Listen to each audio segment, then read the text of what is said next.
परशुराम सलोनी को बेगुनाह साबित करने के लिए जो सबूत खोजता है उसकी कीमत इसे बहुत भारी चुकानी पड़ती है। हालांकि यहाँ से प्रॉब्लम्स काफी ज्यादा क्रिएट होते हैं जो कहीं ना कहीं शीतल के चाल को भी एक्सपोज कर देती है, क्योंकि जब ये बहुत परेशान होता है तो इसके दिमाग में एक बात आती है कि शीतल क्यों इसे शादी के लिए बार बार फोर्स कर रही है। ये सोचता है कि सबसे पहले उस होटल में जाना होगा जिस होटल में वे ये ठहरे थे। हालांकि ये यहाँ से निकलता तो है लेकिन अपना भेष बदल करके वहां जाता है तो पूछताछ करता है कि देखो 8 तारीख को जो गोली चली थी, वेल जो हत्या हुई थी, क्या उससे पहले कोई लड़का यहाँ पे आया था रहने के लिए जो एक लड़की के साथ में। तो यहाँ ना होटल वाले पहले नहीं बताते, लेकिन जब ये डराता धमकाता है तो वेल वो विकी शर्मा का एक आधार कार्ड दे देते हैं। हालांकि ये सारे भी एक प्लानिंग का ही हिस्सा होता है और ये शीतल का ही प्लानिंग होता है। खैर देखो यहाँ तो सब दिखाते हैं जैसे कि हाँ विकी शर्मा से जो अफेयर है ये धीरे धीरे विश्वास भी करने लगता है। हालांकि यहाँ पे तब तक पुलिस जाती है तो ये ज्यादा चीजें पूछ नहीं पाता, उनका फोटो दिखाकर भी उन सबसे पूछना चाहता है कि क्या यही औरत थी उस इंसान के साथ में।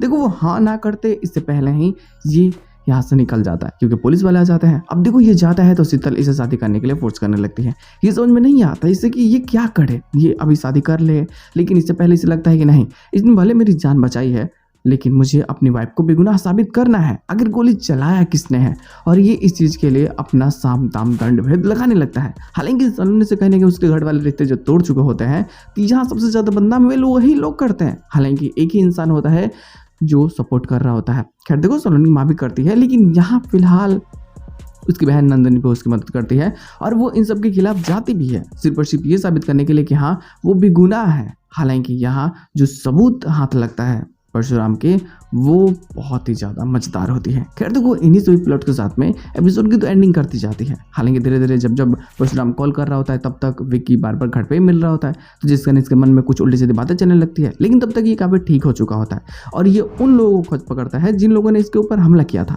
उनमें से एक इंसान इसके हाथ आ जाता है। जब ये पूछता है कि गोली चलाने के लिए किसने बोला था, कि गोली सलोनी ने चलाया था कि नहीं चलाया था, गोली किसने चलाया था, जब ये फोर्स करके पूछता है तब तक कोई उससे ये जो इम्पोर्टेंट एक सबूत होता है उसे गोली मार देता है। हालांकि उसकी तो मौत हो जाती है उसी टाइम, लेकिन यहाँ परशुराम को समझ नहीं आता कि ये क्या करे। अब तो कोई सबूत भी नहीं है, एक यही मात्र सबूत था जो ये साबित कर सकता था कि हाँ सलोनी ने गोली नहीं चलाई है, वहाँ किसी और का ये साजिश था, ये सारा प्लॉटिंग किसी और का था। और बस ये यहाँ से निकल जाता है, जो एक बहुत ही अहम सबूत भी होती है वो भी हाथ से निकल चुकी होती है।